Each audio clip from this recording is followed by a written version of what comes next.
بنخاف نسمع صوت أفكارنا وبنعتبر إن الوحدة عقاب أو دليل إن محدش بيحبنا. السلام عليكم ورحمة الله وبركاته، أهلا بيكم محل حياتك. لاحظت إن إحنا لما بنقعد لوحدنا 5 دقايق بنجري فورا نفتح الموبايل أو نكلم أي حد أو نشغل التلفزيون. إحنا بنترعب من الهدوء، بنخاف نسمع صوت أفكارنا وبنعتبر إن الوحدة عقاب أو دليل إن محدش بيحبنا. بس الحقيقة إن اللي ما بيعرفش يستمتع بوقت خلوته عمره ما هيعرف يستمتع بوقته مع الناس. النهاردة هنعرف إزاي تحب نفسك وتتصالح مع كواليسك من غير خوف. علم النفس بيقول إن في فرق بين الوحدة الإجبارية وبين العزلة الاختيارية. العزلة هي شاحن الروح، هي الوقت اللي عقلك بيبدأ ينظم فيه الملفات المكركبة جواك. إعمال العقل هنا إنك تدرك إنك محتاج هدنة من ضجيج العالم كله علشان تسمع صوت فطرتك وتعرف انت رايح فين. اما في الروحانيات فكل فتح عظيم بدأ بخلوة. سيدنا النبي صلى الله عليه وسلم بدأ رحلته في غار حراء لوحده. ربنا سبحانه وتعالى بيقول: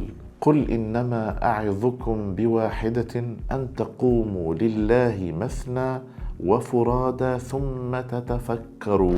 التفكير الحقيقي بيحتاج انك تنفرد بنفسك بعيدا عن زفة الناس وآرائهم. لما بتتصالح مع ربنا في خلوتك بتحس بأنس يغنيك عن العالم كله. تعالوا احكي لكم عن الإمام ابن تيمية. لما سجنوه تفتكروا انهار او حس انه وحيد؟ بالعكس، ساب لنا جملة بقت دستور لكل انسان بيبحث عن السلام النفسي. قال: ما يصنع اعدائي بي؟ انا جنتي وبستاني في صدري، أينما ذهبت فهي معي، حبسي خلوة وقتلي شهادة وإخراجي من بلدي سياحة. ابن تيمية ما كانش سجين، هو كان حر جوه نفسه، كان بيستمتع بكل لحظة وهو لوحده كأنها فرصة للترقي وشحن النفس. القصة دي بتقولك إن السعادة هي حالة داخلية. لو أنت متصالح مع اللي جوه مفيش حيطان في الدنيا تقدر تخنقك. يا صاحبي، أنت لو قعدت مع حد وشفت إن طول الوقت ماسك الموبايل وسايبك هتزعل، صح؟ طب ليه بتعمل كده في نفسك؟ ليه أول ما تقعد مع أنا اللي هو أنت نفسك، أيوة أنت، بتقوم فاتح تيك توك وهربان منها للفيسبوك ومنها للإنستجرام؟